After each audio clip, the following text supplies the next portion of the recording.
Good evening, everybody. I hope you're enjoying the live feeding tonight. We're having a little bit of a signal issue again, but I'm hoping it will clear itself up by the time we actually start the show at 9 p.m. GMT. I shall see you there.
2 seconds, everyone. I'm just having technical issues coming into it for some reason. Just 2 seconds.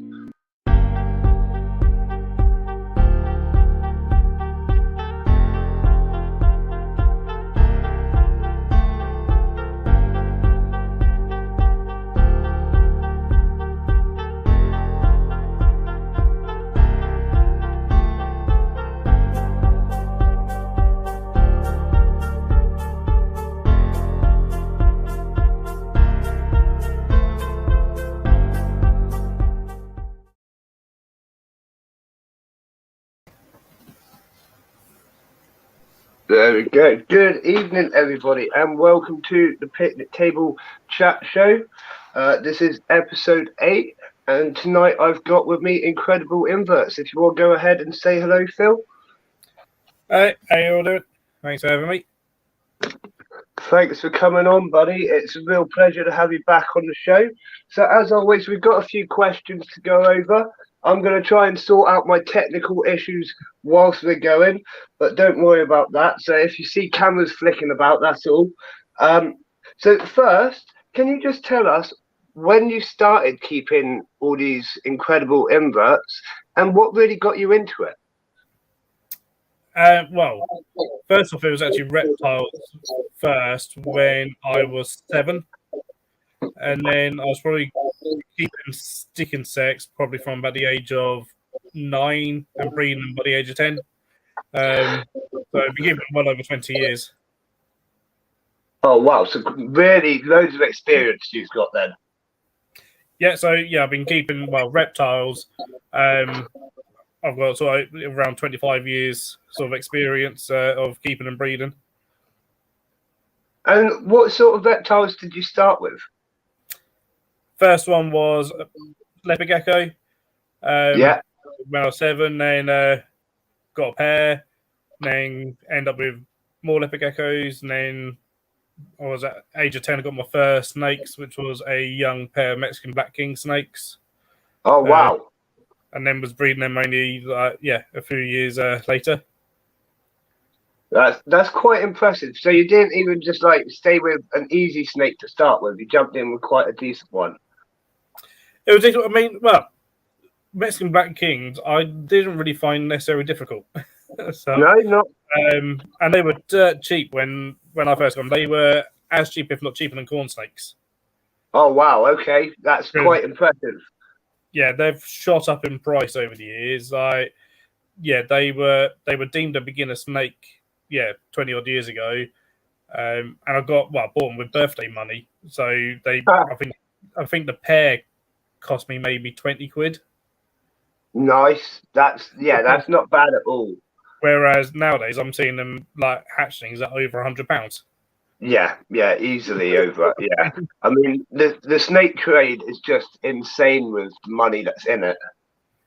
And so it is. I mean, I've even seen now where wholesalers are actually selling them higher price than what some shops are selling them. Wow. In some states, like double the price from a wholesaler than it is straight from a shop, which is just ridiculous. Yeah, that's just crazy. That is crazy. Do you know, will it start to even out, do you think? It should. I mean, a lot of it's all supply and demand and what's popular and what's not popular. And things when things are really, really common, then they're really cheap and no one wants them because they're so cheap and everyone's got them. Then no one breeds them and then suddenly they become rare, rarer, not as easy to get hold of, and then the price shoots up again. I mean, you see that in the invert world all the time. That's the one with like tarantulas, the chili roast tarantulas. Again, you used to pick them up for pennies, get an adult for a tenner, and now you're talking over £100 for an adult. Yeah. And it's the same sort of thing. See, again, that's something I've looked into is tarantulas, but my wife won't let me. But it's something I'm desperate to get into.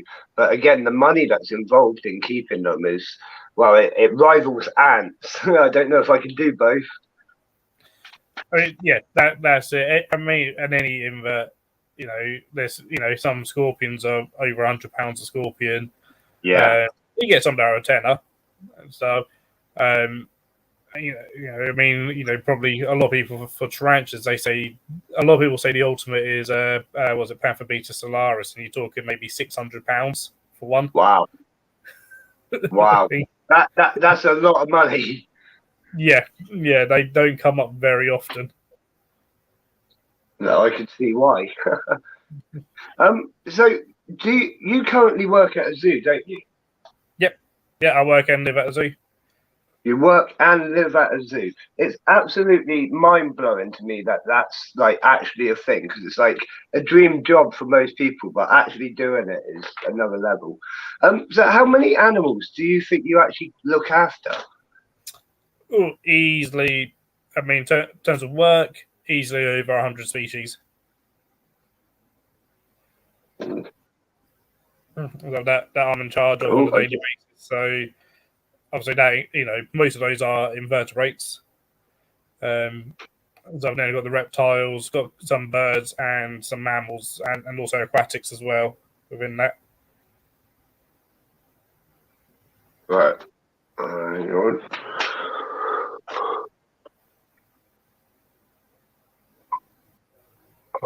And then I just completely lost everything. 1 second.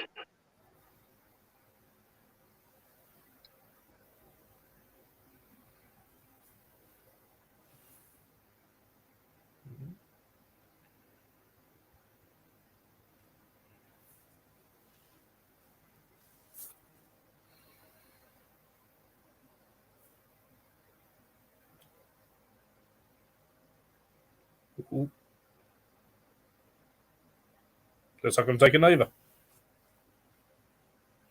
Hey, Russell, how you doing?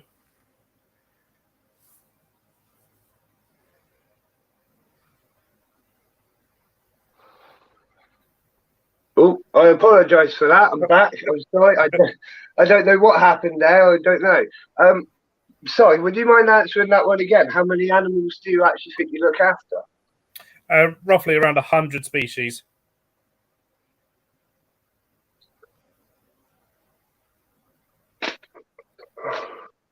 Look, that's quite a lot, isn't it? Like, so I don't know how to word this. I've got it written down. Do you find much time to enjoy the animals, or do you find it's a lot of like work going between jobs? There's a lot of work where we try and make some time just to perhaps spend a little bit of time with some of the animals, but it's not possible every single day. So, and sometimes it might be that perhaps a lot of us keepers will sometimes either start a little bit earlier than what we're meant to, or finish a little bit later than what we're meant to, just to sometimes just have like 2 minutes just with an animal.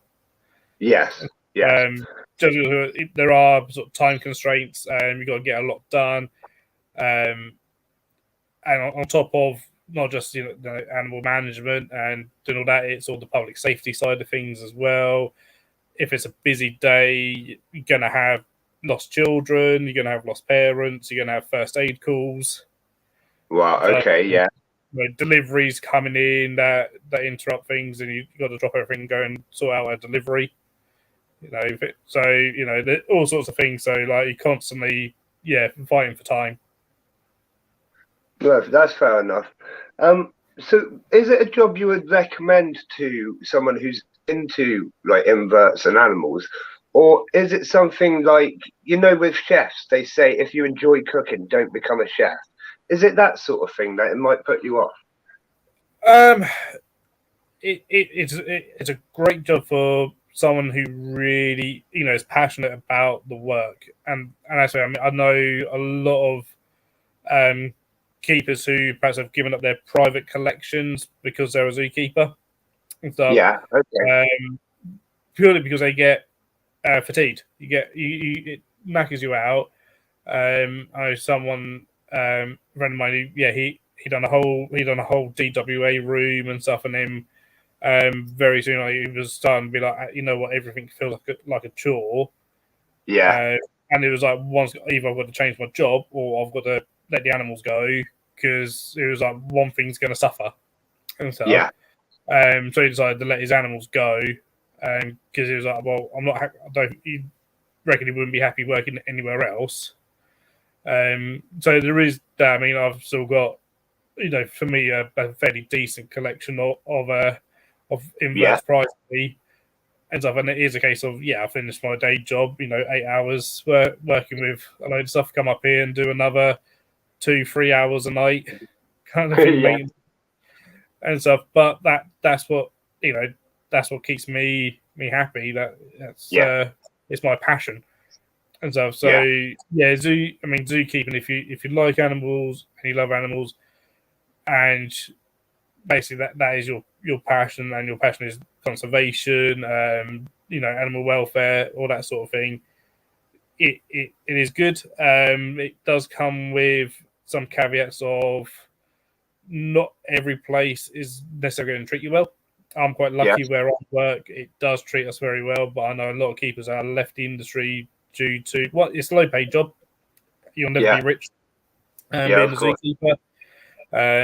You got to have qualifications, and then even like I got into it before it became kind of a sort of a needed thing. But nowadays, they're asking a lot of people for to have at least a degree for minimum wage and stuff. So it does cut. I'm just over. I think I get paid roughly the living wage, or just over the living wage. But we're a very small zoo. But that'll be the same at the larger zoos as well. Often, won't necessarily paid a huge amount. So no zookeeper does. Sorry, carry on. I was going to say no zookeeper does it for the money, because you've got to have that. You do it for the love of the animals. You do it for the love of the animals, but also that comes with great risk to yourself, because a lot of us keepers will end up spending our own money on the animals at work. And we all do it, but again, it kind of makes us happy, sort of thing. Even though we know we shouldn't. I'm guilty of buying sometimes plants to put in a tarantula enclosure at work. Sort of thing. And I'm like, that's only £2. What's £2? Sort of thing. But you do that every month, and it adds up. I mean, I do that myself for everything, and like you say, you shouldn't, but like you say, it's £2, and why not? Doesn't matter. It does that. It's sort of a couple of people have been sort of studying a little bit, and it's like, actually most of us keepers will do that. We'll see stuff and go, I want to get that for the animals.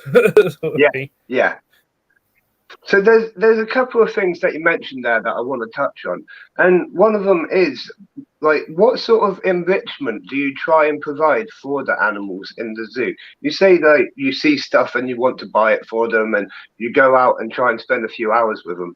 But what sort of enrichment, like, what do you do to kind of make their lives happy? It can really vary depending on species. And we even look at enrichment for invertebrates as well, and stuff, including ants. We have touched on, within zoos. We touched on enrichment for ants, because we're like, well, they deserve to be enriched as well. It depends on species level, and even individual level as well, for the individual animal and stuff. And where some of the people go wrong with enrichment is that often the first thing people think of is food-based enrichment, and that's it. And there's so many other types. It doesn't have to be just food-based. Food-based is often basically the easiest to do. Also, in an ideal world, you would perhaps do one form of enrichment, and you would do something different every single day, so that same bit of enrichment doesn't get put back in until at least a year later. That's ideal. Well, that tends not to happen. But it can, it can take the form of novel items. So, basically, if you've got a pet dog, you might have, a tennis ball. That's a novel item. That's enrichment. So, it can be as simple as toilet roll tubes. It doesn't have to be anything fancy. Toilet roll tubes make great enrichment for things, whether it be for pygmy hedgehogs, sticking their head in them and playing with them. You can use those for food enrichment as well, hide bits of food in cardboard tubes. So it can be, for things like tigers, we'll hang food up on poles, so they've got to climb up a pole to get it, or big drums or whatever, or hide them under 100-kilo rocks, so they've got to shift out the way when they shift those far too easily. Yeah, so they've got to like find it and things. Yeah. Yeah, so that's the food base, but then when we get into especially things like reptiles and invertebrates, it can be various substrates. So put a different substrate in there. That can be enriched with given, dig boxes, scenting areas with herbs and stuff. So they've got some different smells around them. So okay, yeah, that's interesting. In terms of ants, what's been done, because most zoos, if they've got ants, normally it's leaf cutters. And yes. A lot of time, well, sometimes zoo has a gimmick is cake decorations at various times of the year. Okay, so, yeah. For Valentine's Day, put sugar love hearts on them, and you see all the ants carrying little love hearts around. I know somewhere for Christmas Day there's a chocolate Santa that they absolutely destroyed. Nice, yeah. That's then a form of enrichment. And again, just changing the food up. So like this time of year, when the trees are all blossoming, leaf cutters love blossoms. So you put in some blossom in, and we use that for fruit beetles as well. Fruit beetles, also known as flower beetles, love flowers. Yes. So that's another form of food enrichment for those guys. So there's all sorts of things. It's just thinking sometimes out the box. Putting something in that they don't see all the time, something that's a bit different, a different smell. And enrichment doesn't always necessarily be completely positive. It can actually be something that causes a little bit of stress. You might do like predator prey enrichment. So taking a rubber snake to see some, to the meerkats to see what their reaction is to the rubber snake. Or to something else to see if they'll help strengthen the group, because they'll then alarm call and hopefully kind of attack. Then that goes, you take that then away, and they then go, yes, we beat the snake, we beat that predator away, sort of thing. And that can then, it's a tiny bit of stress initially, and then they feel really good afterwards. Yes, yeah, no, that's really smart. Actually, I wouldn't have even considered that. Like, that's quite good thinking. I like that. So the other thing I wanted to touch on is you mentioned about getting a degree and quite a good level of education for this job. What sort of direction would you advise someone took if they were hoping to get into this? So to get into the most basic you need is a diploma in animal management, which is what I have. And then I've done that, and then years of volunteering and work experience to get my skills up. A lot of it is kind of who you know as well as what you know. As for me, university wasn't for me academically. I'm someone who struggles to put things what's in my head to put it down on writing. Yes, I'm the same, to be honest. I'm very practically, and I can speak things, but ask me to write it down, to write an essay, and I struggle. And so, and it frustrates me, and it just doesn't work. I get that. And so, but nowadays a lot more places are looking for a degree. I was quite lucky that I was in the right place at the right time to get a part-time job here, and then worked my way up with my skills and stuff, and improving on my skills and stuff, and improve my own knowledge just within my head. That I was able to work my way up to the head of section. But there's various degrees out there. There's some universities do zoology degrees. You got wildlife and conservation. You got zoology as well. And stuff. So it's sometimes looking around at the different universities. But first, before then, going to college to do animal management at one of the many land-based colleges, which has a lot of them now have essentially their own zoos. Yes, they do. Yeah, there's like even back at my high school, they had a farming section, and you could take animal husbandry as part of your options then. Yep. which I think they should do in more schools, but you don't see it very often, I don't think. Yeah, no, in schools you don't at all. But yeah, there are certainly some really good land-based colleges now around the country, and some of them are BIASA members, so they're members of the association that all the good zoos are members of. So they are mainstream zoos themselves as well, even though they might be on a smaller scale. Yeah. I've got a little bit of a question of how things work, like behind the scenes at a zoo. When an animal dies, do you instantly look to replace it and fill that enclosure again, or is it sort of if we come across that animal again, we'll get it? It really depends on your collection plan, basically. So every zoo has a collection plan. Okay. So sometimes, for instance, with tigers here, we had two older tigers, Amber and Rana, who were both hybrids. So they're no good for breeding, but we could use them for education. So when we were at a retirement home anyway, and so when it came for Amber to be put down, basically, the plans were already put in place to get the new ones. Okay. The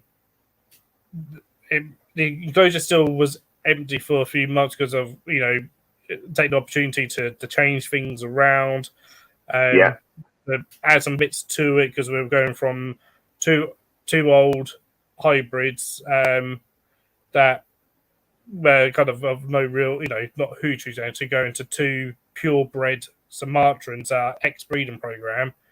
Sumatrans are known to be the most aggressive of the tigers. And stuff, and also the most agile, the most likely that if they could climb out, they would climb out. So we had to make the fence. So part of the things was like make the fence taller, add more electric fencing.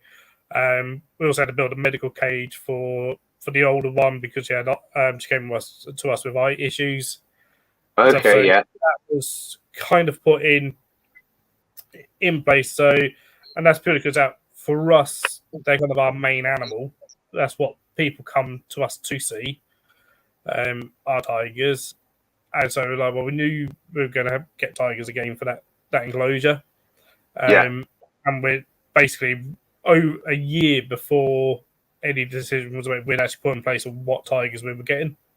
So we knew we were going to be getting, but there was no rush to get them. It was like, we knew where they were coming from, where they were coming from. Like, look, it takes as long as it takes. We'll keep them as long as it takes. No rush to move them on. They'll be here when you're ready, sort of thing. With other animals, it will sometimes depend on the enclosure itself. Like I said, what we got on our collection plan. So if we've got plans to get in a certain species, well then if it's a species that passes away, that's least concern. Where we try and then look at a species that is endangered, critically endangered, or at least on a breeding program. Where even if it's just holding the species, at least that's part of the program, rather than having least concern species that have no conservation value.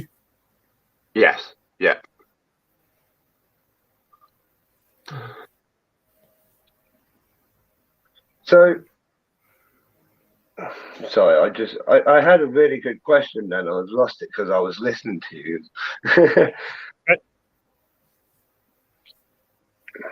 That's where I was going. Do you have many rare sort of species, animals, whatever we want to call them, or things on breeding programs? We've got a few. So, I said the tigers are ex-breeding program. That's good because they're old, so they're retirement. With their retirement home, and that's kind of what we're set up to be as a retirement home for ex-breeding program tigers. And so, but we've got red pandas, which technically are part of the breeding program, but they haven't bred yet. They don't know what they're doing. They keep doing it the wrong way. Are they as difficult as the other pandas? Nope, they're a lot easier as long as they actually make the right way. When they figure it out, then they're a lot easier. What a lot of people don't actually realise, while we're talking about red pandas, they are the only panda, the true panda, and the first panda. Yeah, I saw that in the comments. I was going to ask about that. That's a fact I didn't know. Do you want to explain a bit about that? Yeah, the red panda was discovered around 50 years before the giant panda. The giant panda is named after the red panda. Wow. Okay, that makes sense because it's the giant panda. Yeah. Wow. Yep. And the word panda is believed to derive from a Nepalese word for bamboo eater. So just bamboo eater or eats bamboo. And then it was for ages because, well, when they discovered giant pandas, roughly sort of 50 years afterwards, eats bamboo, it's in a similar habitat, it must be related. And then they both got put in the bear family. Then red pandas were taken out of bears and put in raccoons, and then scientists realised they're not raccoons either. They're their own separate family, the Luridae, which has 2 species, and that's it. Okay.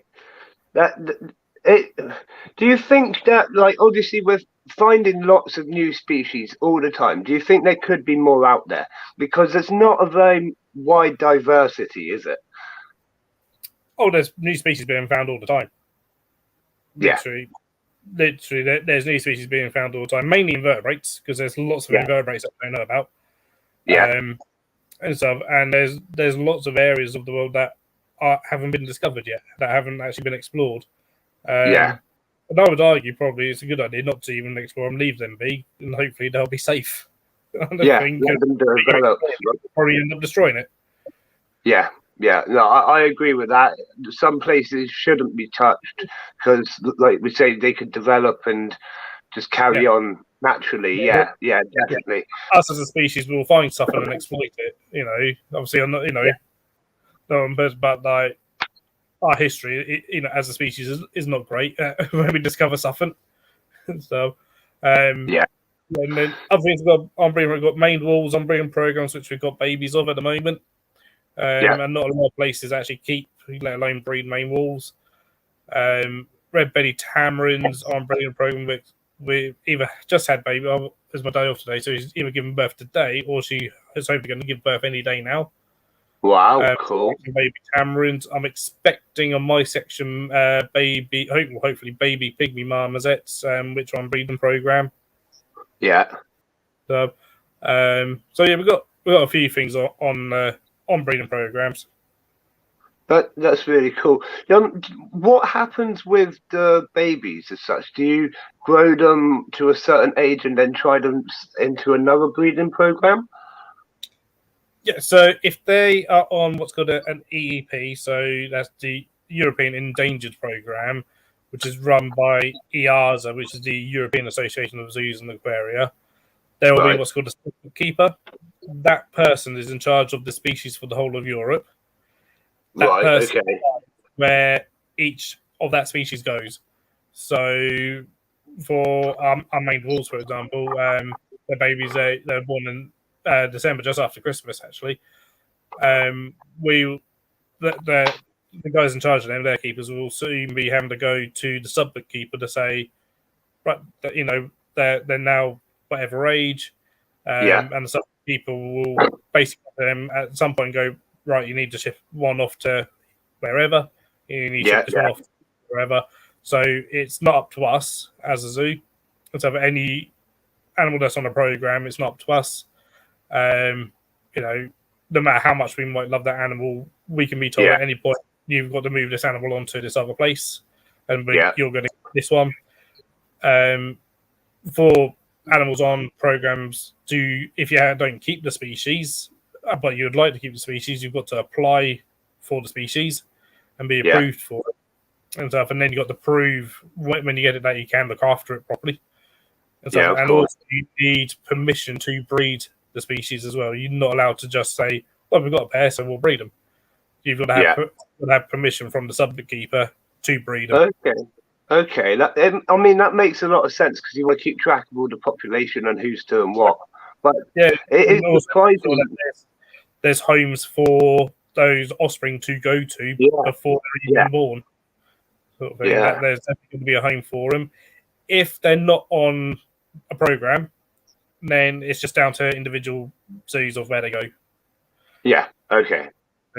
What we have, well, within Biaza, EASA also has, and there's also it's also on Zims as well, which is just a management system of how we keep our records. On all of those, we have what's called the available and wanted list. Right. So on Biaza website, we can go on and have a look at what's available and what's wanted from it. So I may be like, I've got an empty enclosure. I'll have a look at there, see what inverts are available, what reptiles or amphibians are available, see what might fit wherever. Or we go, we've got too many, Maclay spec, there's chicken sex. Let's whack those on there, and then someone will, wherever, will come along and say, "Oh, can we have those?" Right? Yeah, here we go. Sort that out. Boom. Yeah, no, that makes complete sense. So would you, in the case of something like stick insects, where you could potentially have thousands and thousands of them, would you be looking to sell them to like local pet shops and stuff? But we're not allowed to sell. You're not allowed to sell, so you can't make money from it, but you can. No. So basically, within Zoo, we can only transfer. So we give them to each other. Yeah. And the only money that may be involved is transportation costs. So hiring couriers if it's something that needs to be couriered. Hiring of specialist couriers if it's something like a tiger. You need specialist vehicles for that. So of course. Or it might be, just some diesel for the zoo van to go down the road. If it's within driving distance and we can just pick it up ourselves, we just do that. So it all depends on it. If it's an invertebrate, often I'll just go out in the van, grab it, go there, or even sometimes I'll just go on my day off in my car and have a day out at that zoo and then pick them up and come back with them, and it just costs a bit of petrol. So, but no, we're not allowed to. It's illegal for us to put them into the pet trade. So, or make money out of them, sell them or anything like that.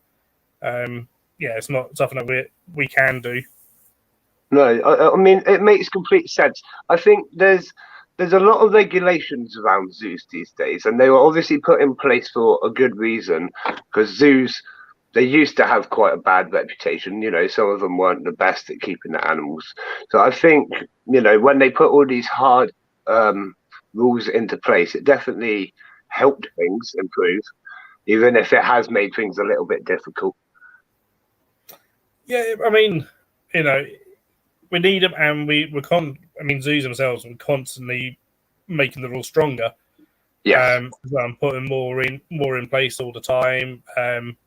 So within Bias, we have what's called the working groups.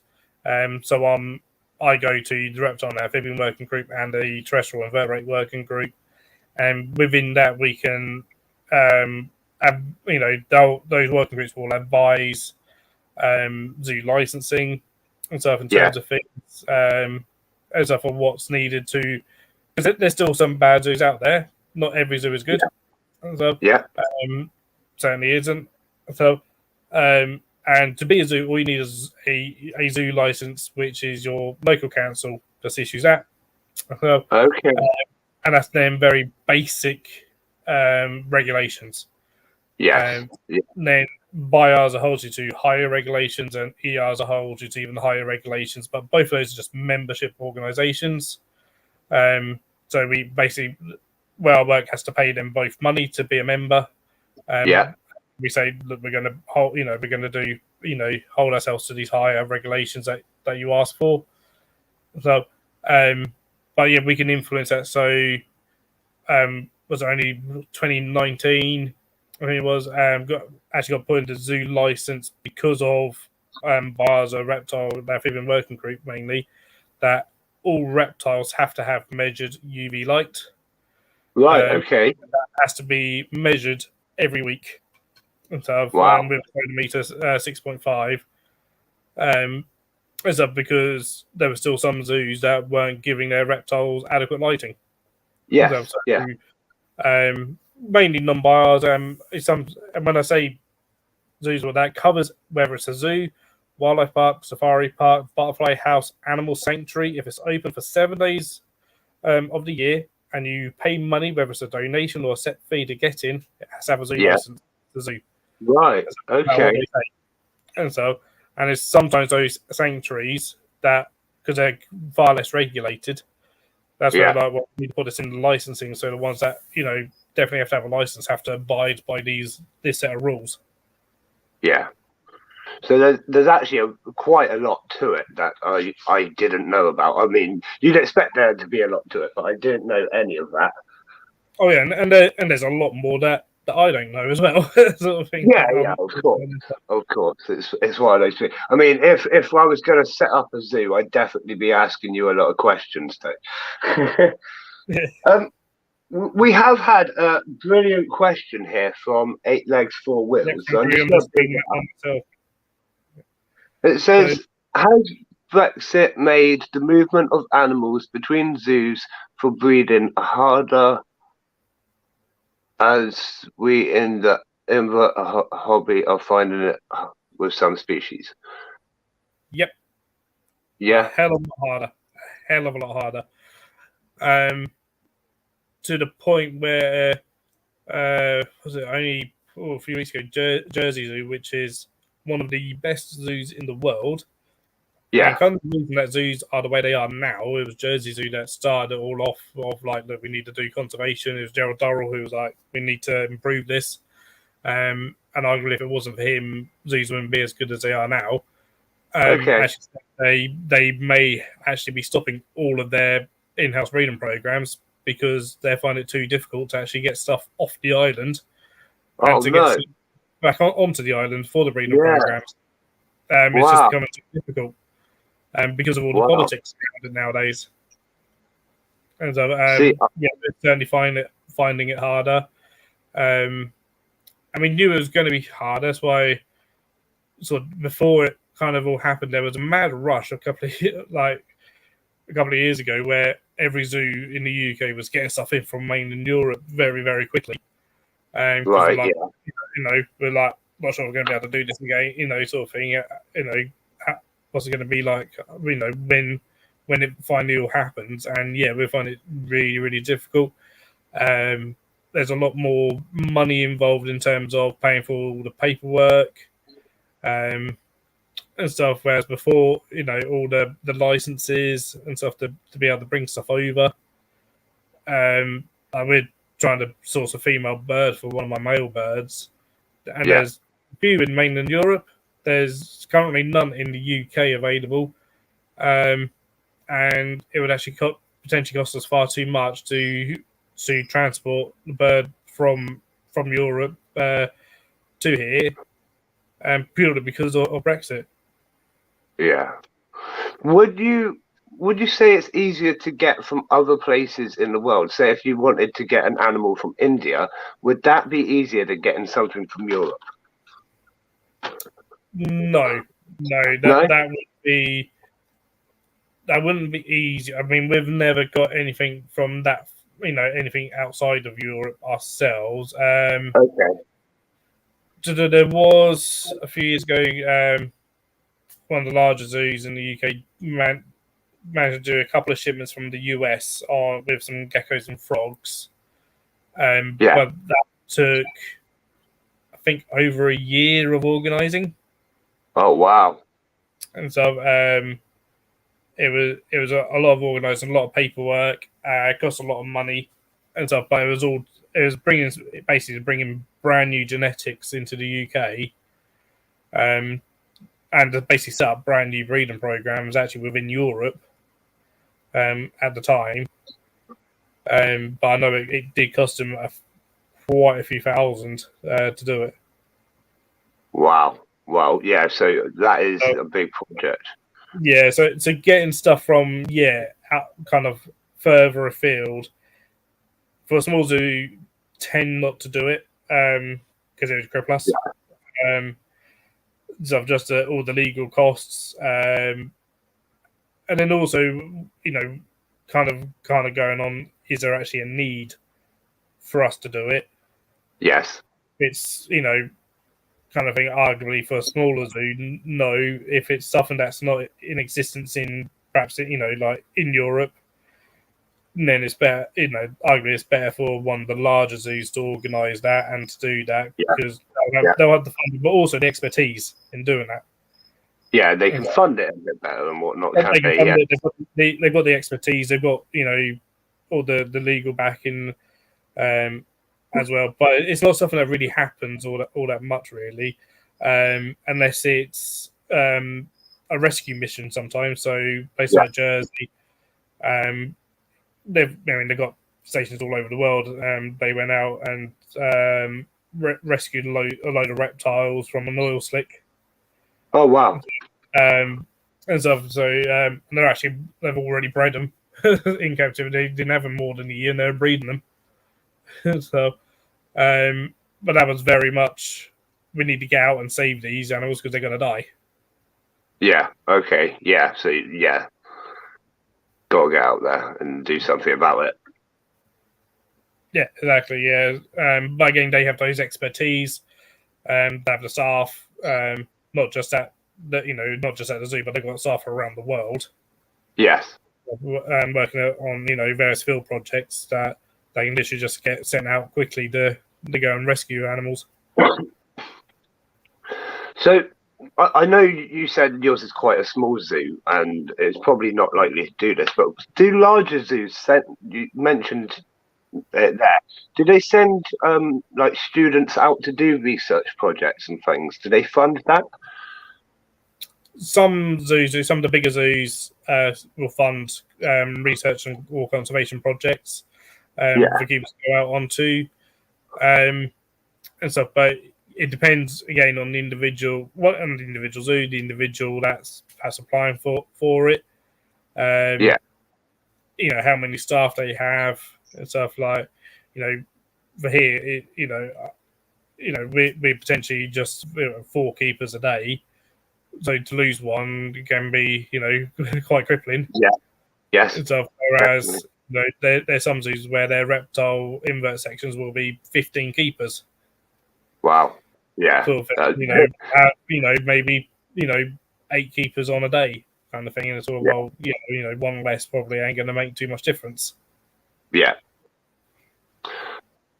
During the COVID situation, did you all have to you already live at the zoo, but did you all move into the zoo? Was it that sort of scenario? What happened during COVID? So, right initially, before everything happened, when it looked likely that we were going to obviously be forced to close, but we closed just before we were forced. And so obviously, in terms of the directors, they're all in contact with each other and even with the government and stuff. Yeah. So they knew beforehand that we were going to be told to close. Okay. Sort of thing, and that everyone else was closing their doors. At first, we kind of discussed it all of whether that's been. So I was like, well, I've got a sofa. Someone can, if they need to, sleep on my sofa, we'll sleep on my sofa. Because again, right at the beginning of it, we thought it was going to be for a few weeks. So, none of us thought it was going to be for 2 years. Yeah. On and off. But luckily, all zookeepers were seen as essential staff. Brilliant. And so maybe animal welfare trumps almost everything. So we Bayaza made that argument of zookeepers need to get in, otherwise animals will die. And all animals are going to suffer if the zookeepers aren't allowed to get into their work. Yeah.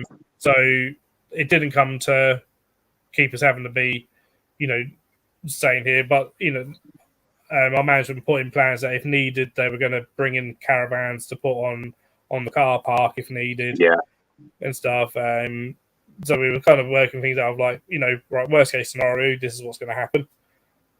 But that didn't happen. So the keepers that don't live on site were able to commute in and out That's good, each day.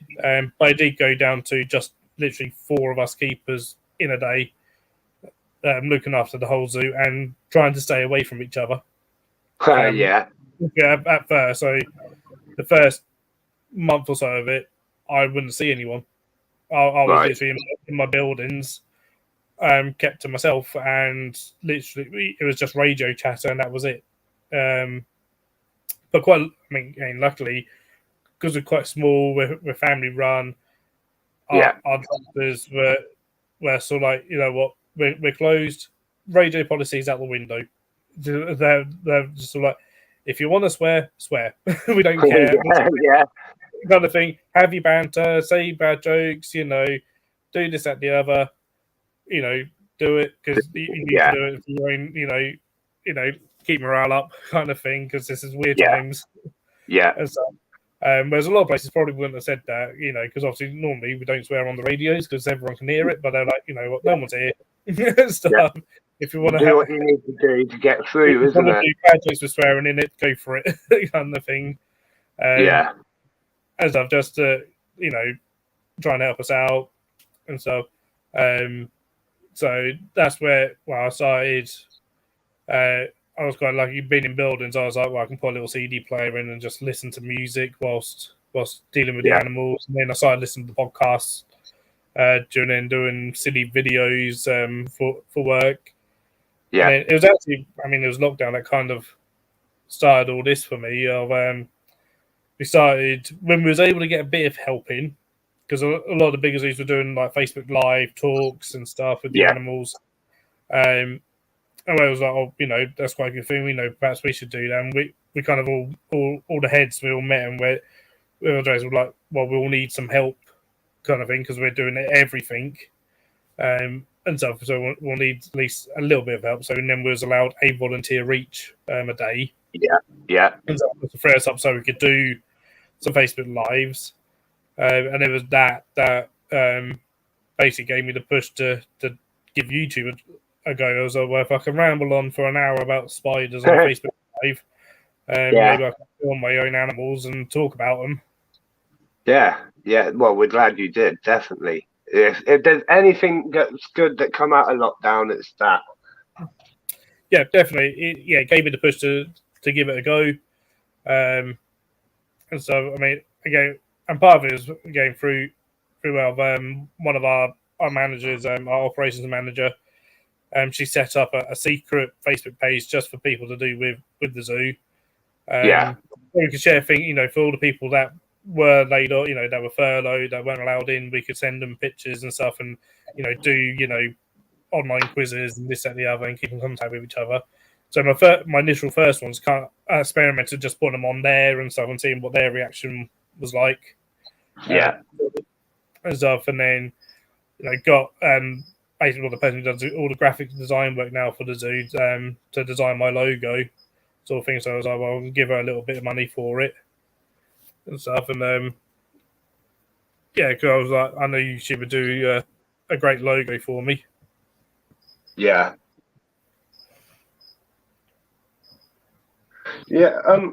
So I'm just going through, making sure I'm getting all these questions. There's just lots coming up in the chat.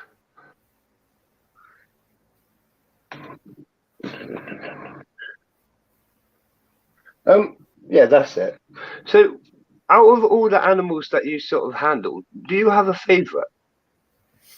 I have 2 in terms of work. I can narrow it down to 2, which is Carmen the rhino iguana. Nice, because she's amazing.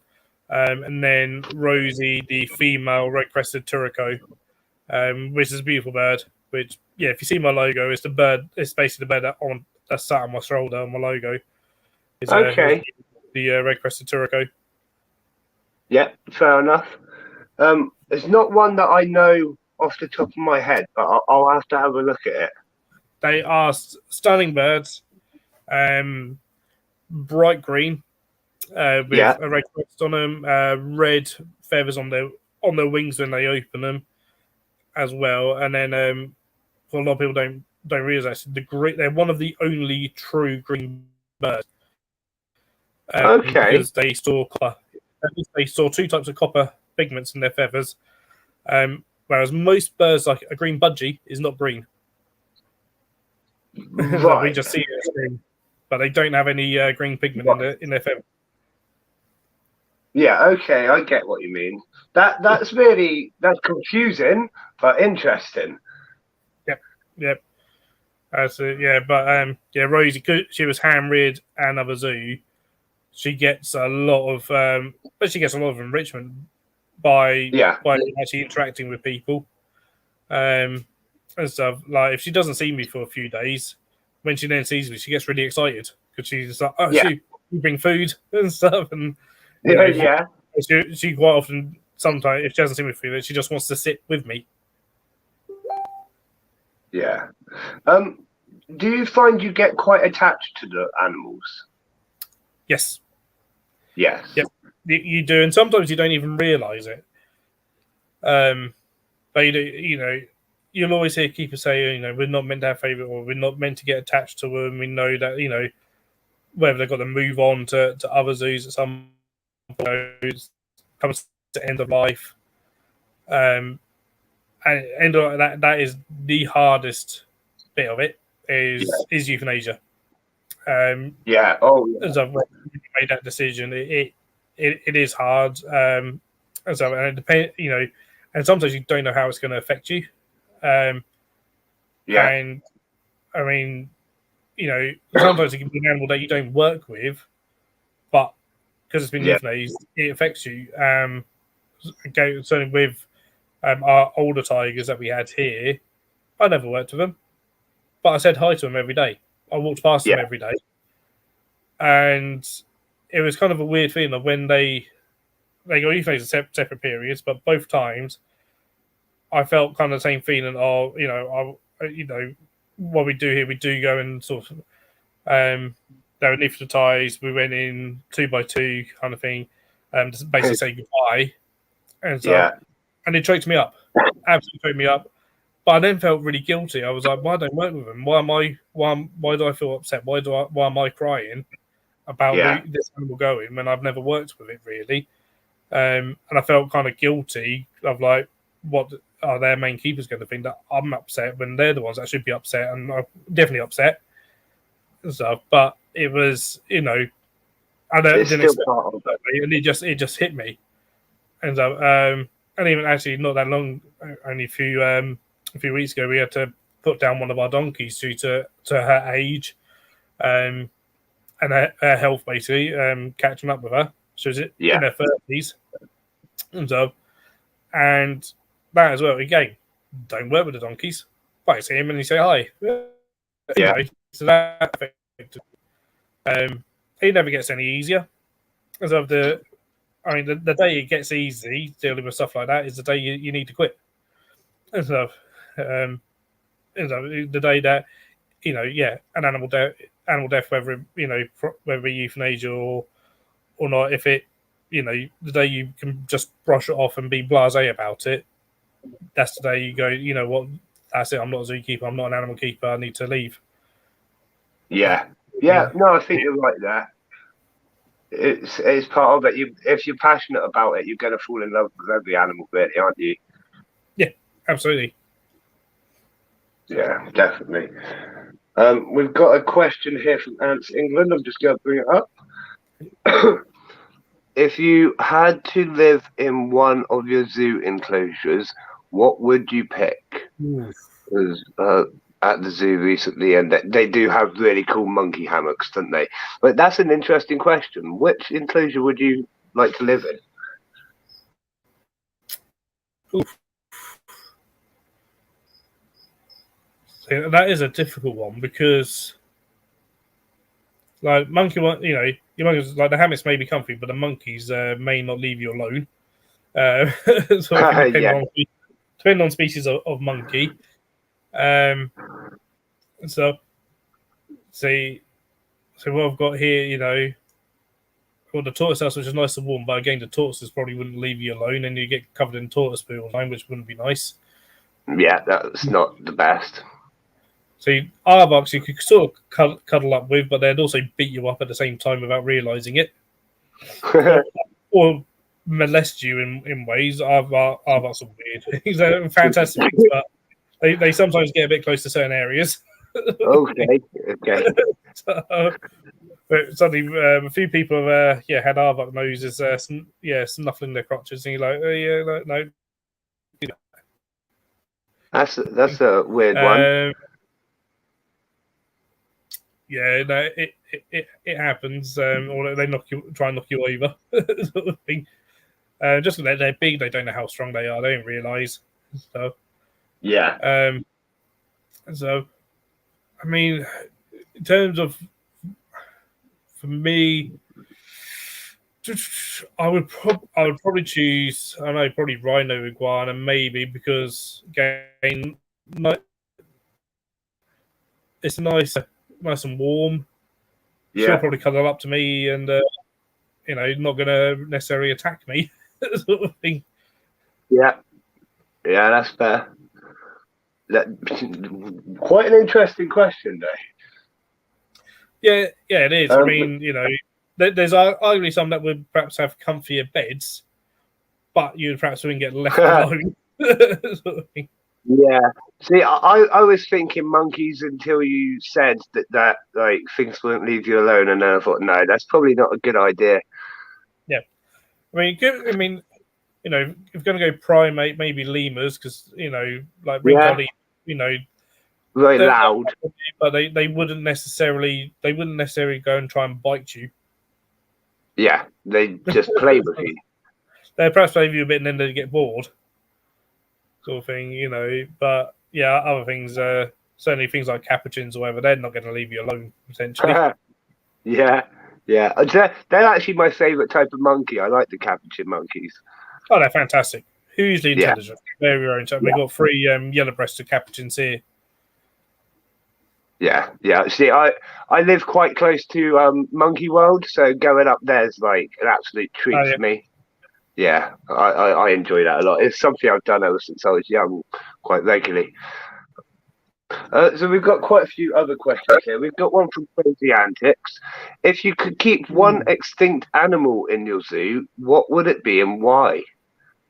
That's a really good question. Not one I've ever thought about.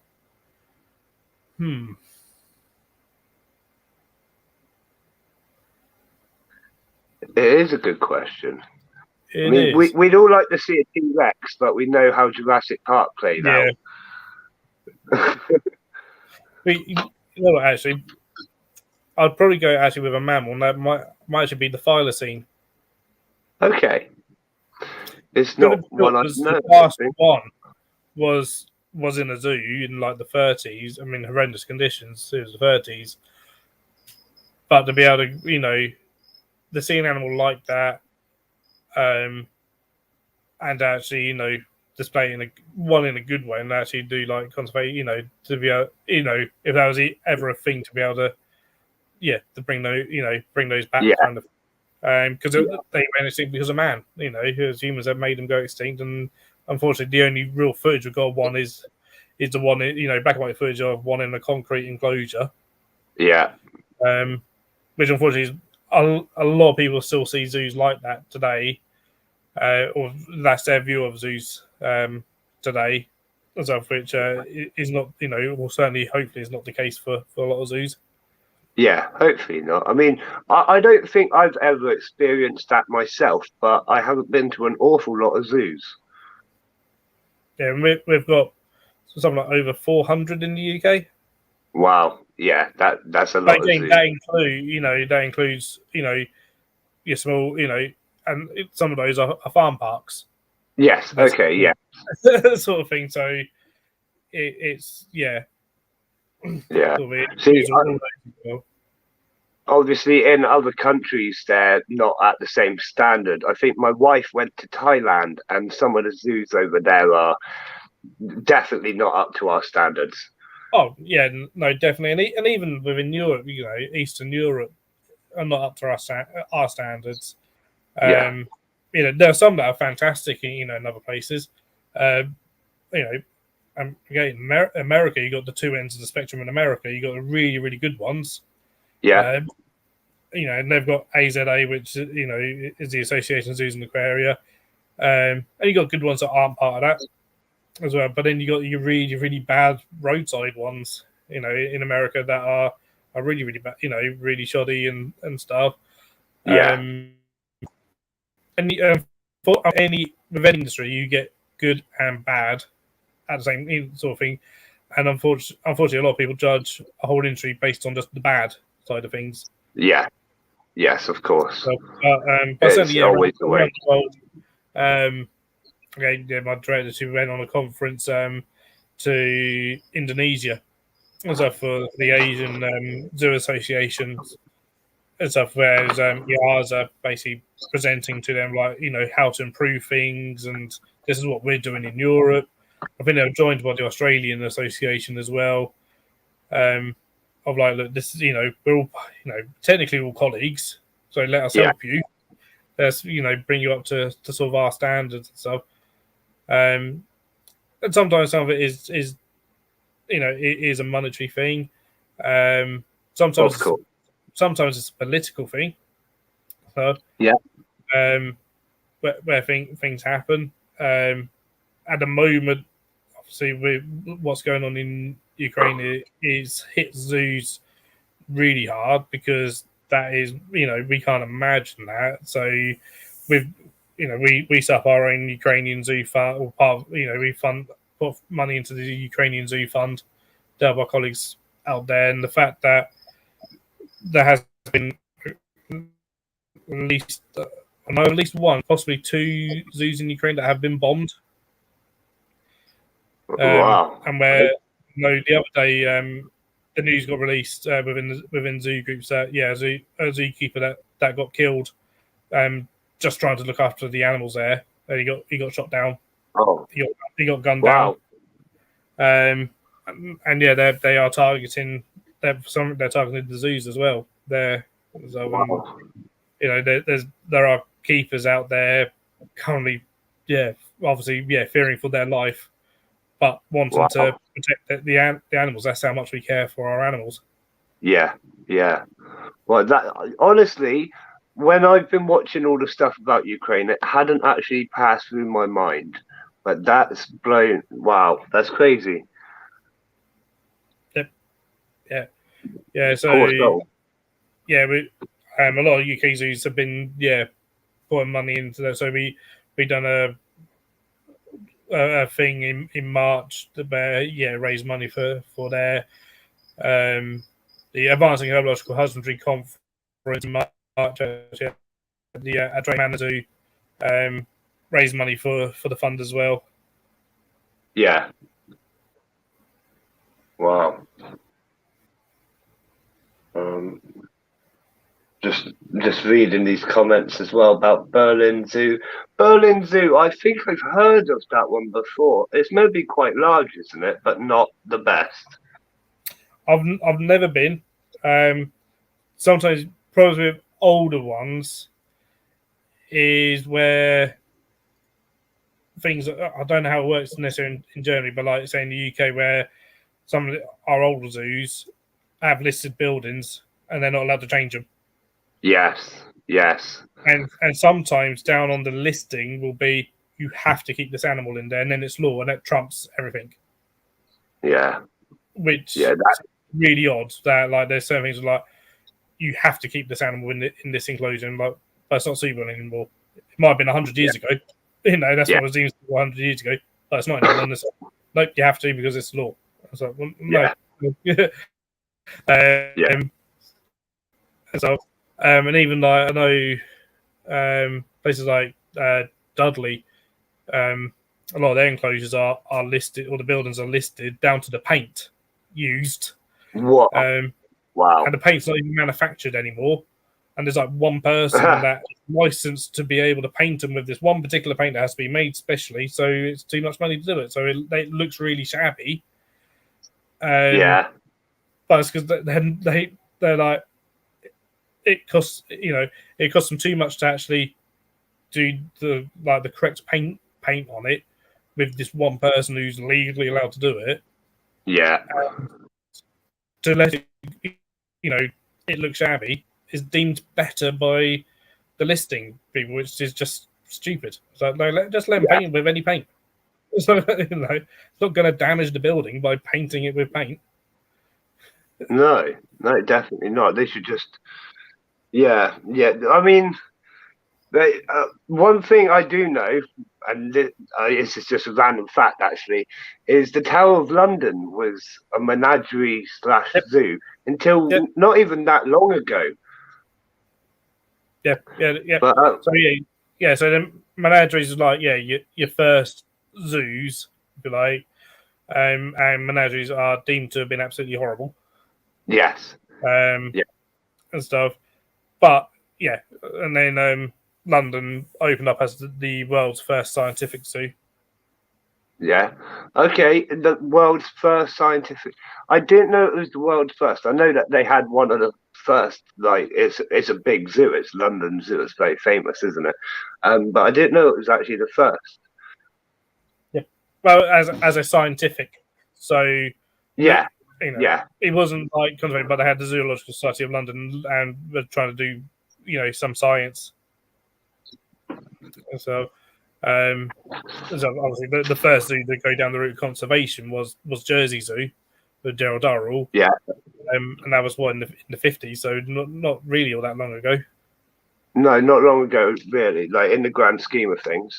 Yeah, in the grand scheme of things, not huge. And I think he was laughed at when he suggested that. Yeah, but that's normally the way when you come up with an idea like these sorts of things. Everyone will laugh until you prove that it's a great idea. You know. Yeah. I like Greg. Cheers. See you later, buddy. Thank you. How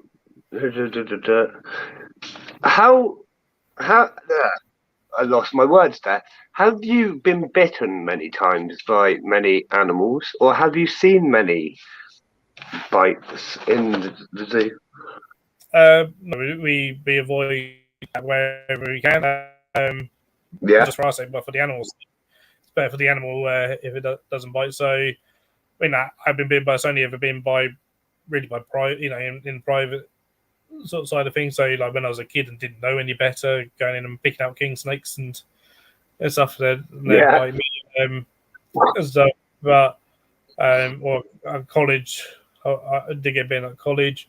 And the thing is, if you get bitten by something, it's your own fault. You've done something wrong. And it's your job to assess, right, where did I go wrong? What did I do wrong? How can I avoid this? So, and again, for the animals' own welfare, because some animals can damage themselves by biting. They'd rather not bite. It's a stressful thing. They bite you, they're stressed.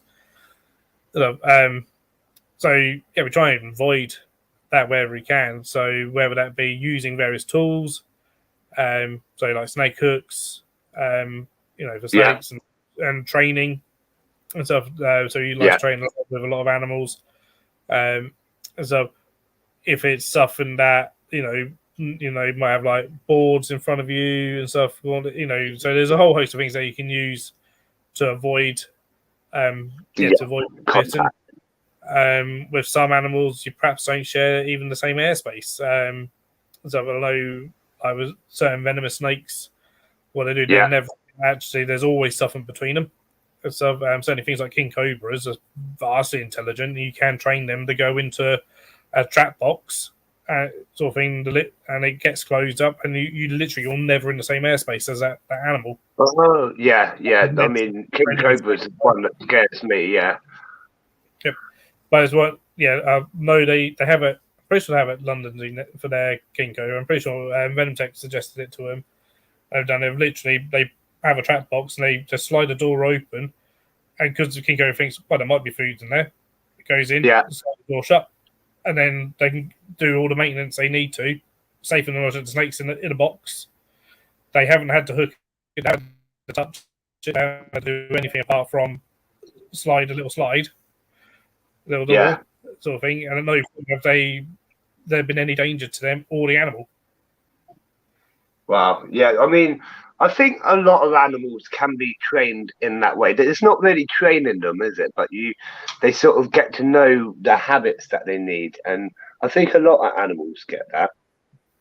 Yep, yeah, and so we've got various forms of training, and that one is, it's learnt that when that side opens, there's a chance there's going to be a meal there. That's it. Yeah, there's not one every single time, but there might be one, so it's going to go to it.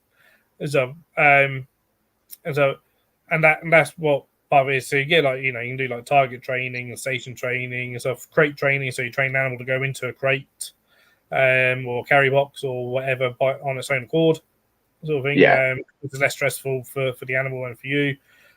So station training, a lot of people utilize that a lot with crocodilians. Or to targets. And then again, you can work them quite safely. You can certainly get those crate trained as well.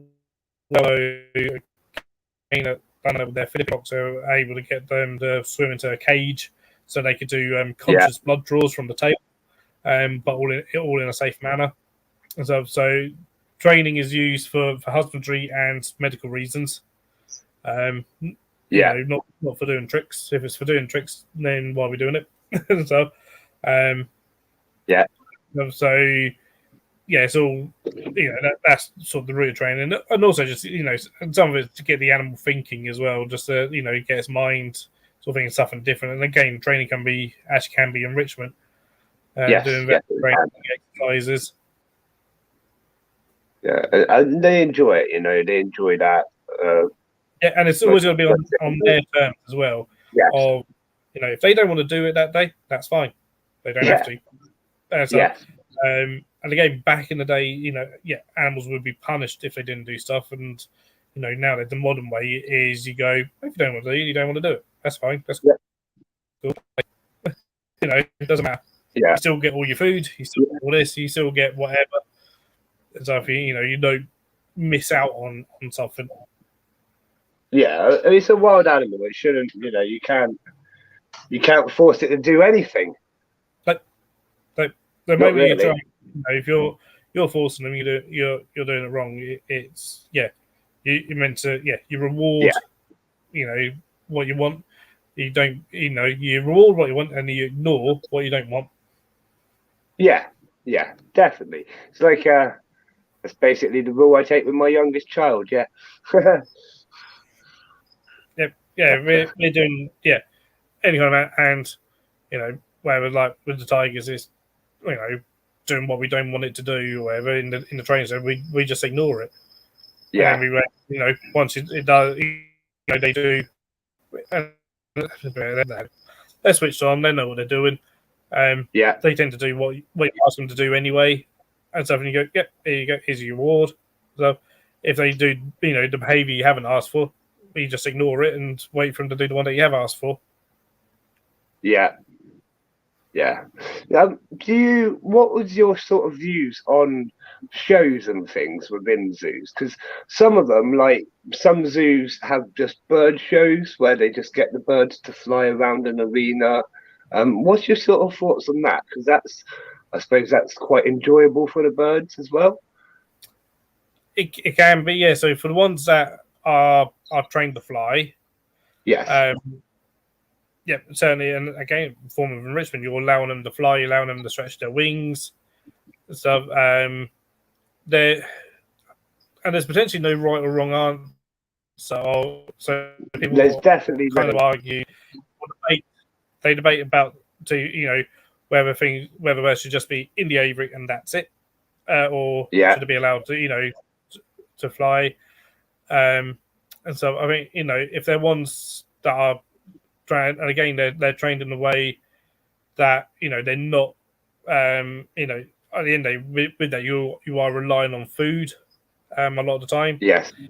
Although it can be done without food. I know Disney, their parrots are trained to fly from an aviary to their like tree of life, I think they call it. Okay. And they come back for a block of wood. Okay, so cool. They get a little block of wood to destroy. Yeah. And that can so it can be for a form of enrichment, and so like you do this and you get this, nice. Yeah. And again it's got it's sort of got to be on the animal's terms. Although, if they don't want to fly, they don't want to fly. That's cool. Yeah. A lot of the time, we'll utilize things like that to raise awareness, to raise money for a conservation project. So, and so to get people engaged in the animals. And so as an American presenter, he came over to the UK a few years ago and done a talk for us all at another zoo. They invited a load of us up, and they was actually really interested. It was about like training and stuff. And I think he said maybe like San Diego Zoo or something was trying to raise money for. I think it was either Java or Sumatran rhino conservation. Right. Yeah. And initially, hardly anyone was interested, and they weren't really raising a lot until they utilised a raven going around, going to people to get a dollar bill and stick it in a pot. Yeah. As they started doing that, they raised thousands. Yeah, I bet they did. Yeah. Yeah. Because people were like, oh yeah, I want the raven to take my dollar. Oh, sort of thing. And it's all like, it's very gimmicky. So, something like that. It's something that is definitely, it's a controversial sort of thing to do something like that. If you're doing that initially to be like, oh, we're going to do it. It's obviously it's a very American thing as well, doing that sort of thing. In the UK, you're less likely to see something like that, especially at a sort of, big, mainstream biohazard zoo, but you may see something like that at some places. Sometimes what it is that perhaps that animal, if it's a raven, say, is actually one that they rehomed. It got rehomed to them, and it just happened to, it was trained to do this, so it actually enjoys doing that. And to break that can actually stress that animal out. Yes, definitely. It finds that enriching. It's arguably a form of enrichment for that animal to go around to different people and grab a dollar bill and Indy fiver and stick it in discount or whatever. So we do. I mean, it here at my part, the only if you like show that I think we're signing back up is literally Bird of Prey, and that's it. We do animal talks and stuff, but their talks either at a feeding time, or just then they're general talks about the animals. It's not a show, and so purely because a lot of time, it obviously gets compared a lot with circuses, and that's not something we like to be compared with. Yeah, no, that's too. Yeah, I agree with that. Yeah. That brings up an interesting question, actually. Obviously, we don't have animals in the circus as such anymore, but you do still get horses and things like that. Do you think it's still an issue with horses? Like, I know they are quite well looked after in most circuses these days, but it is still a circus environment. And you don't have to answer if you think it's too controversial. It's a controversial topic. It really is. There's obviously, there's a lot of people that would definitely be like, absolutely, that is abhorrent. But then I would say so is horse racing. Sort of thing, that's the thing. Is that going to go in there? Probably not. There's too much money in it. So, and there's. I actually went to a talk purposely actually to talk by someone who's very pro circus. Because I thought, I'm not. I don't agree with circuses, but I thought actually it's important for me as someone who doesn't agree to actually hear the other side. Definitely. Yeah. Because, it's no good me saying, well, I can't stand this. That's then the same as someone coming to me saying, I can't stand zoos and getting annoyed that they won't listen to my side of things. I was like, actually, I want to hear his side of things, and see, can he change, can this person change my mind? On the issue, he didn't change my mind at all. And stuff, but I gave him that opportunity, that, 2 hours, however long, at that particular meeting and stuff. There was a couple of things he raised that I thought actually that was interesting. Of that when this person keeps, or at least used to keep big cat's body, and it was sort of kind of headlines was like that. It was the last lion tamer in the UK or whatever. He's got I think he's got tigers as well, but but yeah, he wasn't allowed the circus license anymore. I think there's loopholes in the law because if it's captive bred, it's captive bred, and then it's not wild. Yeah, we might say it's a wild animal. So you can actually, I think even in UK, you can. I may be wrong. I will say I may be wrong, but I think you can technically still get a license to use things like tigers in a circus. I don't think you should. But under this, I think you said, if I remember correctly, the circus license, he would be inspected like 6 times a year, right? To make sure that everything was okay.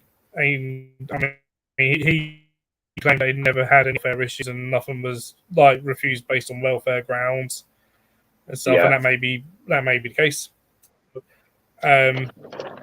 But yeah, I think getting them just to perform tricks, we've gone past that. You know, that is old sort of thing. Like, do we need to see people, sticking their heads in a tiger's mouth? No, not really. That is just sort of entertainment. The only kind of like good things that came out of circuses actually were safari parks. Pretty much all the safari parks in the UK were set up by circuses. They're the ones that set them all up. Yeah, because that's where basically they held their animals. When they weren't traveling. So I know one argument because someone has made while traveling around is enrichment. I don't see it as enrichment myself. And so, and they sort of, it's like a migration for them. It's like, well, actually, a tiger has its territory, and that's its territory unless it gets kicked out. Yeah. Sort of thing. Like, they can travel along far distances, but it doesn't travel far distances all the time in a van.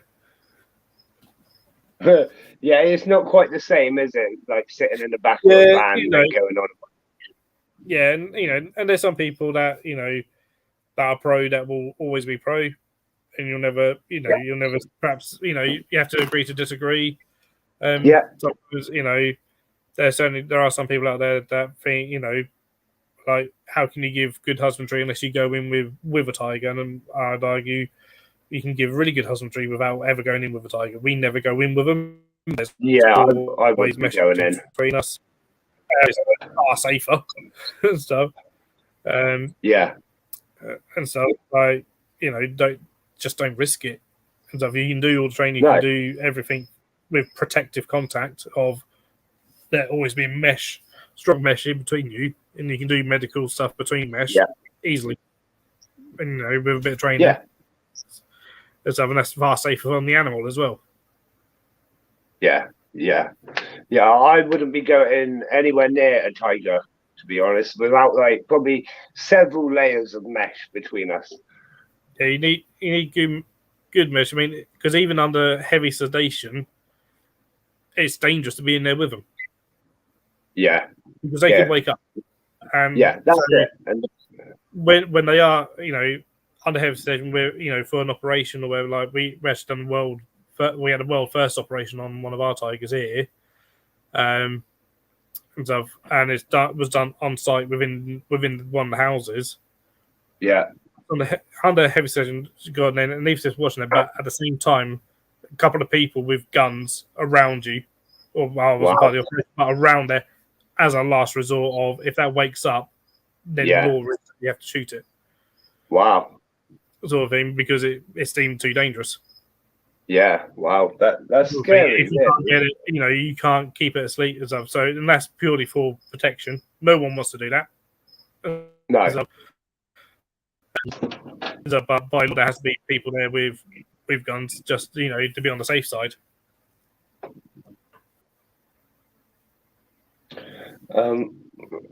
Just making sure that we're hitting all these questions. If anyone in the chat has any leftover questions, feel free to put them in now, and I'll make sure they get asked. We've just got a couple more down in front of me. Is there any animals at the zoo that you don't particularly like or don't enjoy dealing with as much as the others? Not that you don't like them. In terms of the ones I work with, I like working with them all.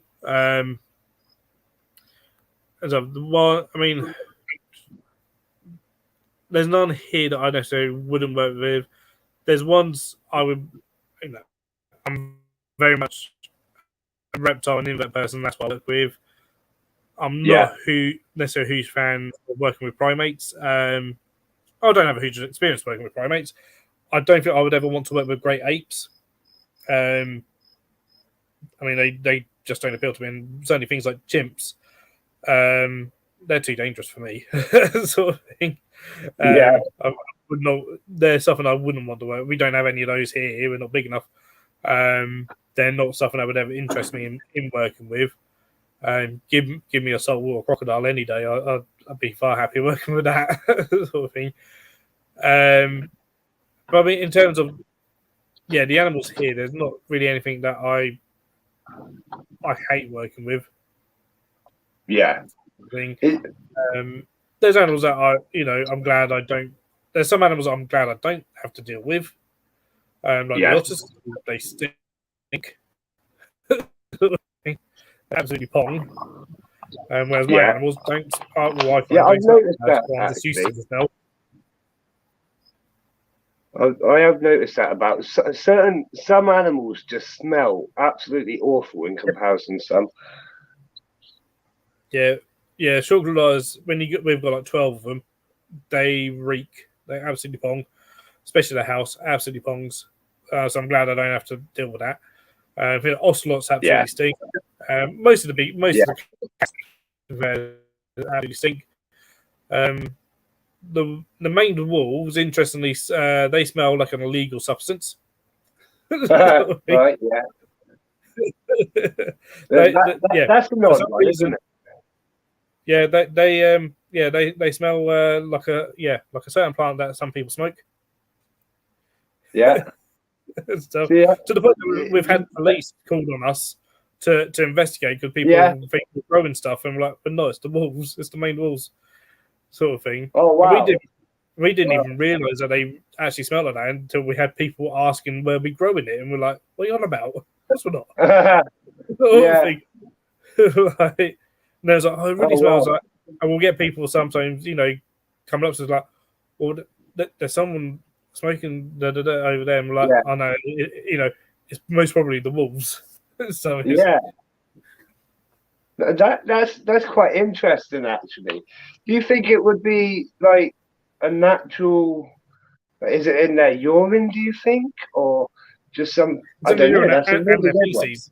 Both their feces smell of it as well. It's like it's a bit of a weird one to smell like, but there are some animals that just have some unusual smells. I mean, I once kept and bred a species of grasshopper that smelled of peanut butter. What? Okay, and that's what its defensive secretions. They smell of peanut butter. Like, yes. Okay. That's a bit of a weird one. I mean, some animals just have really weird defensive, don't they? Oh yeah, and then but you get horrible smelling animals. You get really nice smelling animals. Binturongs. I would love to work with binturongs. They smell like buttered popcorn. Okay, nice. They smell like popcorn, buttered popcorn. I could deal with that. But and they're awesome animals as well. They look really odd, and they're just awesome.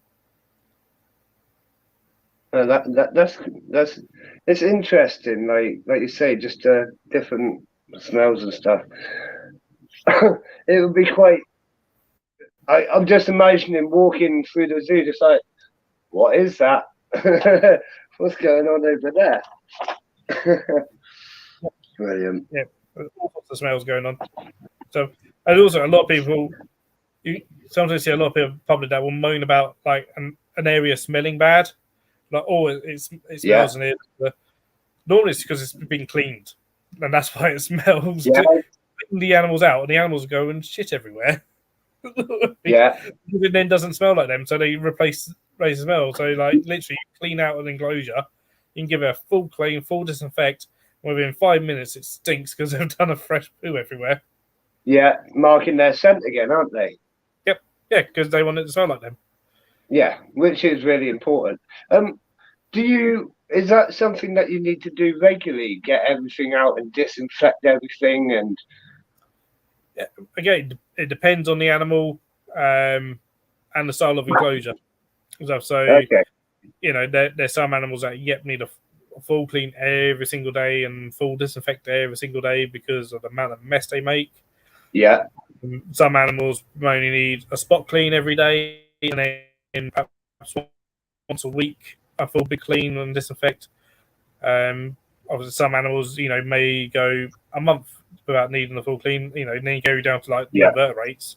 Some of those don't really ever need cleaning out. Apart from the odd spot clean the glass. Otherwise, often it's a case of actually just topping up substrate sometimes. Yeah. That's fair enough. I'm just making sure that I've got all my questions answered. Anybody in the chat has any last questions, please do answer them now, because I've kept still for a very long time. That is all of my questions down for my list. Is there anything that you wanted to say, open floor sort of wise? I suppose from a zookeeper's point of view, if you can, do support your local good zoo, whichever it may be. So if it's a member of BIAZA, so BIAZA, it's chances are it'll be a good zoo. Yeah. Or EAZA, which is EAZA. Again, chances are it'll be a good zoo. That's not to say if they're not members that they're not good, because there are really good zoos that aren't members. So, but do go down and support them, because unfortunately over COVID, I think around 5 or so zoos closed down for good. Like completely shut down. We got very close, very very close initially. And stuff. So do need your help. And sometimes people moan about how much it costs to get into a zoo, but don't realise that actually just that money, where that money actually goes, goes for the upkeep of the animal, keepers' wages, electricity costs, gas, animal food, and stuff. Like people sometimes like, it costs 30 quid to get in. That 30 quid actually doesn't actually cover that much. Doesn't touch the sides. So our prices are nowhere near that because we're so much smaller. But people moan about our prices, and it's all like, I think we're like 12 quid. Well, that's great.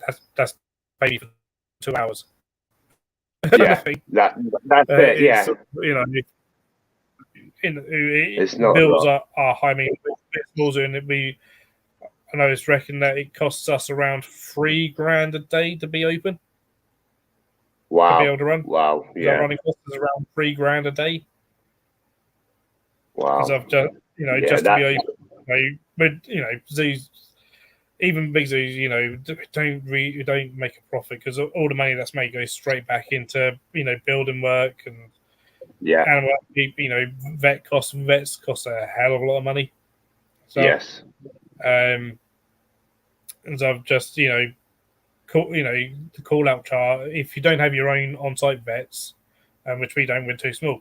That you can kind of afford that. So we use a vet, but also basically a traveling round zoo vet who basically has an area and he travels around different zoos. So, it costs a lot of money.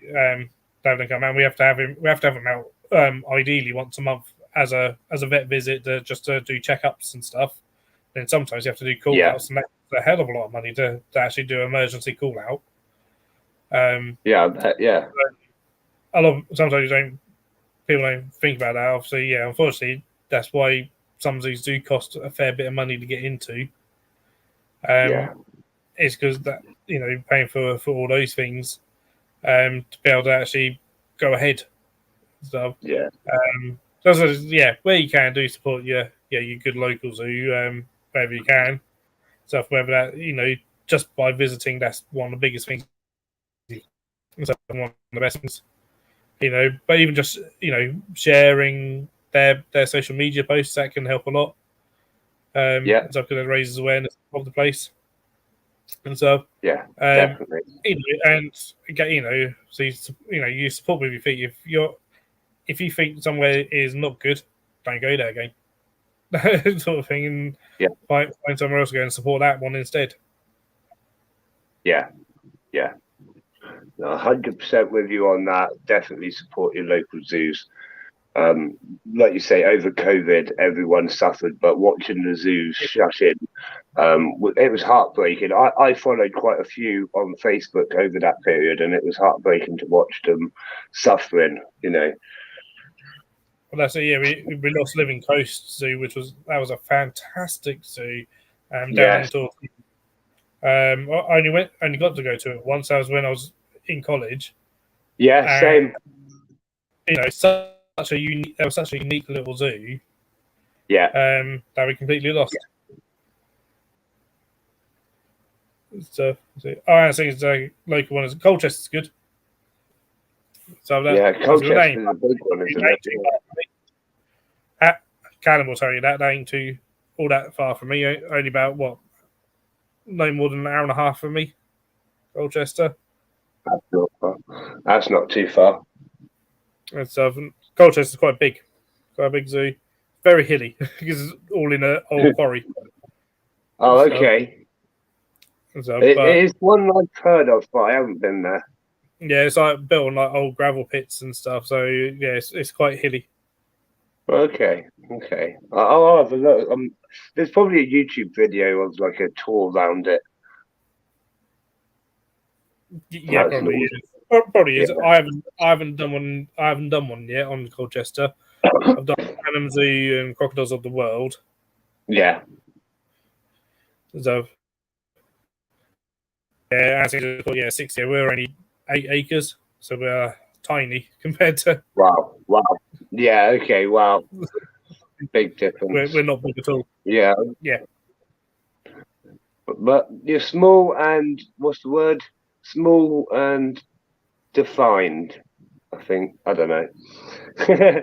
You do your job well. And I think that both large zoos, we kind of have the same and different roles to each other.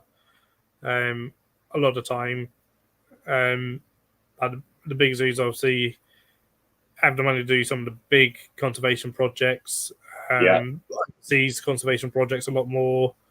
Can do all that, whereas we are really always be able to do local conservation projects. And also, like here, we have a hedgehog hospital that rehabilitates hedgehogs and re-releases dogs. And so, and we work with other zoos. Other zoos partner with us to help us, to help the hedgehog hospital guys with that. And so, as well as very very local on the ground sort of thing. We can't fund a reserve in Africa or whatever, sort of thing. But we can help out with, the local RSPB reserve. Yeah. And so for any kind of local nature reserve, in the area, we can help out with that. Yeah, no, definitely. Again, that's another thing I think everyone needs to support is your local nature reserves. Pop on down and just have a little wander around. Little donation goes a long way in a place like that. Yeah, absolutely. I mean, we regularly have RSPB here. We regularly allow them to have stalls here. We had the Woodland Trust over Easter with a stall here, to help get them some memberships and stuff. We work with all those guys as well, because they do some fantastic work, and so we'll help out Wildlife Trust. We work with Wildlife Trusts too. So we're all part of the same thing. We all want the same goal at the end of the day. That's it. Protecting wildlife habitats and stuff. And we can help them out with it. Yeah, definitely. But I think that is our questions just about done. I'm going to let you go now, Phil, but I'm massively thankful for coming on tonight. It's been an absolute pleasure. Cheers for having me. And yeah, I hope to have you back on again in the future sometime. Yeah, absolutely, always up for it. And then, yeah, if everyone or anyone who is the first time seeing me or whatever, yeah, I'm on YouTube with Incredible Inverts and Other Animals. I'm on Instagram. I've got TikTok as well, Incredible Inverts on TikTok. So doing a few things on there. Actually done a live after hours zoo tour a few weeks ago on TikTok. Oh wow. So may do another one at some point, sort of thing. I've finished work and then just went live on TikTok and walked around the zoo for a couple of hours. Yeah, that sounds good. And stuff. But yeah, YouTube is kind of the main social media. Yeah. Stuff. So 2 videos out a week, and then part of live streams every Sunday, and normally on Scott's live streams on a Tuesday as well and stuff. So there's loads of things, not just all sorts of invert stuff, but also reptile and some mammal stuff as well, and some zoo stuff. Yeah. And to be honest, that's one of the reasons I enjoy speaking to you so much, because it's not just, one thing. We can talk about anything pretty much, and you've got such great knowledge on it all. Yeah, I'm trying to do, I do all sorts. So yeah, on my channel we got, terrarium builds like this, life planted terrarium builds. So mounted.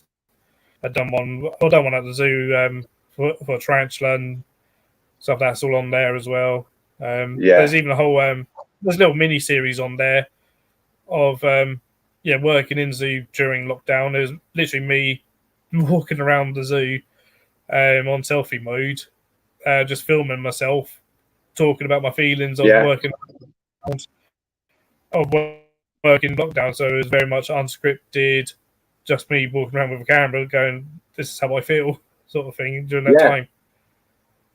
Wow. Sometimes those are the best videos because they just come from the heart. Yeah, exactly. Yeah, it's just didn't know what I was going to say, and just ended up having to break it down into like 5 different videos. But it was like, this is, this is raw. This is what it is, sort of thing. Yeah, this is it. Yeah, brilliant. So if anybody hasn't subbed to Incredible Inverts channel, please do check it out. Check out his content because it's all absolutely brilliant. And you put out loads of content on your Facebook stories and things as well. So there's loads to watch, and it's always quite enjoyable. And I'm trying to, and most of the time I'm succeeding trying to upload at least once a day on like TikTok and Instagram, and that's all linked to Facebook and stuff. So yeah, trying to do that sort of as much as I can, even if it's just a 15-second clip of an animal sort of thing. Yeah, no, it all makes it up, doesn't it? It makes the day a bit nicer. I quite enjoy it because I'll be there at work or whatever, and I'll just get a little ping on my phone. It's like, 15 seconds of a cool animal, like you say, something that I haven't seen before quite often. Yeah, I like it. Yeah, that's it. And sometimes I'm just thinking of like what might be interesting that I see every day that perhaps other people don't see at all. Yeah, definitely. But yeah, thank you so much for coming on tonight. I'm going to let you go on, buddy, because I know I've kept you for a long time now. But cheers for having me. No, thank you for coming on, buddy. We'll see you again soon. Yep. Cheers, guys. Bye. Bye.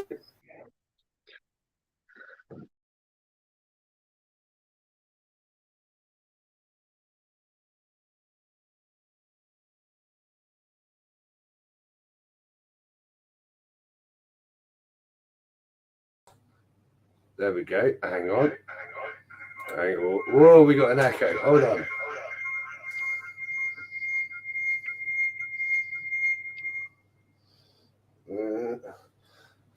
Whoa, there we go. Hopefully you can hear me. I need to cough 1 second. Oh, excuse me.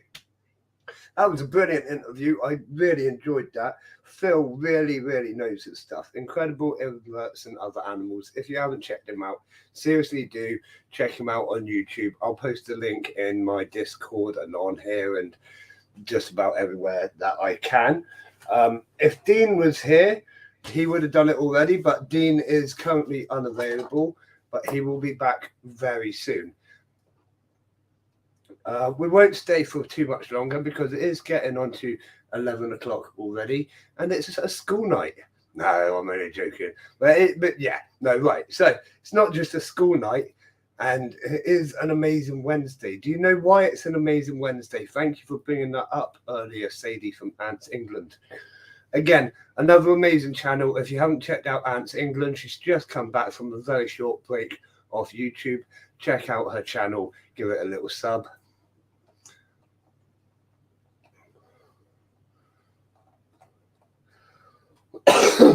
Excuse me, I've got an awful chest infection. What are we on now? Week 6 of antibiotics, something like that. It will get there eventually. But at least I can hear tonight. That's always a bonus. So tonight isn't just an amazing Wednesday. It's my middle daughter's birthday. She turned 8 today, and so a while back, my other moderator, Stein, actually donated her a colony of Mesobarbarus. Now, he donated her, it was just a queen at the time, and we've had her in the shelf, wrapped up, and literally done nothing, not looked at her even once until yesterday. We were doing all the general checks on everything yesterday. I said, let's have a little look at your Mesobarbarus queen. And there she was, probably about 10, maybe 15 quite a few workers in there, and they were there pulling at the cotton and whatnot. So we got the seeds and we crushed some seeds and stuck them in a test tube, and we're going to leave them again for another couple of weeks, you know, until they get a few more workers, maybe even a major in there or a sub major. I'm going to call it a half size major, you know, until they get something a bit more substantial. We're just going to leave them in that test tube, not even attach a founding outworld or anything yet. But she's super happy that she's now got her second colony. She's got her Lasius niger colony, which is doing really well. I did a video on it a few days ago. Doing really, really well. They've had a bit of a die off, but I think it's just a generational thing. But yeah, they're in the high hundreds, and I expect they're going to be really good. Probably looking to expand the nest at the end of this year, maybe next year, at the rate of growth that they're going at the moment. But she's now got her second colony of Mesobarbarus, so she'll be putting videos on her channel very shortly of them. We've filmed a couple that I need to edit and upload and whatnot. So if you haven't checked out the amazing Amy, her channel is The Amazing Amy. You can find it. She does videos on like yoga. She had a go at Boris Johnson for going to a party. All sorts of stuff. You know, her channel's pretty funny to watch. She's got a natural kind of attitude about her that's just hilarious. She's not got an attitude, but just the way she talks, she's brilliant. You'll enjoy the content if you watch it. I promise you will enjoy it. Especially her yoga videos. Her yoga videos are like, you don't even know you're doing yoga, to be honest. Yeah, Ants England, you've watched it. You know what I mean? Like, they're just a bit of fun for her, really, and I don't mind encouraging her doing a bit of fun. She's just starting a drama. Yeah, very confident. She's just starting a like dance and drama club where they told her like she could be the backing dancer because they're doing a show soon. But she's not just learnt the dance, she's learnt all the words to the song and everything. She's like, I'm gonna be at the front. Yeah, she's like you say, so confident and just got that kind of persona that she loves to perform and perform for people. So yeah, I think it's a good channel. I enjoy watching it. I enjoy her videos. I just, you know, I'm a little bit biased because it's my daughter, I suppose, but I do enjoy her content. I just think she's brilliant. Her whole demeanor is just brilliant. But yeah, Mesa Barbarous, really happy. We're really happy. Obviously, Stein donated them to her, so massive thank you to him. And yeah, that's her. Her birthday's been rather hectic. We're having a party on Saturday, but we've had like a mini thing today with balloons and cake, and took cakes to school, and oh my god, it's, you know how it is when there's a birthday.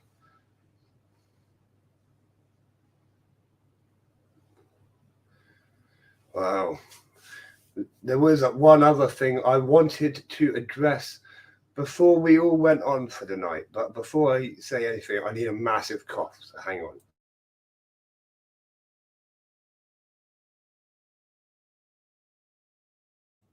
Cool, that's better.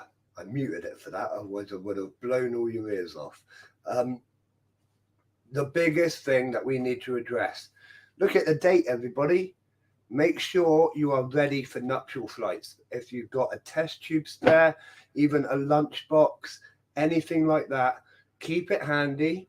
Nuptial flights won't be long now, and when they happen, they will just happen. You don't get much warning.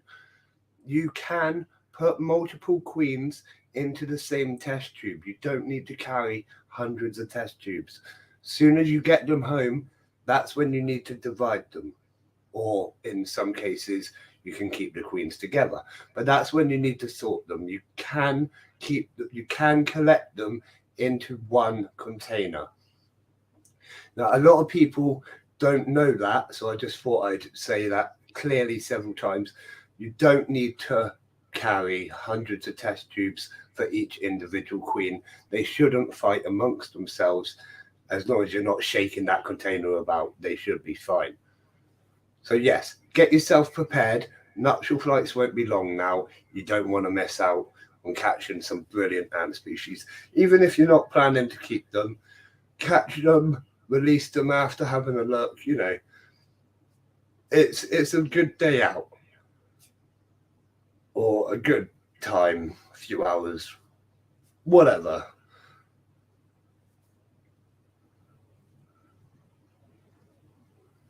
Don't miss out, basically. Who enjoyed watching the diacama feeding tonight? Not much activity in there now. There's a few ants wandering about. It's a bit harder to see now. It's red and dark. But who enjoyed watching the diacama? Bit of a, quality difference on the camera. You can see everything a lot clearer there, but I don't have the ability to zoom it in. So it's like, which is the best, which is the worst? I don't know. We've been having issues with the computer.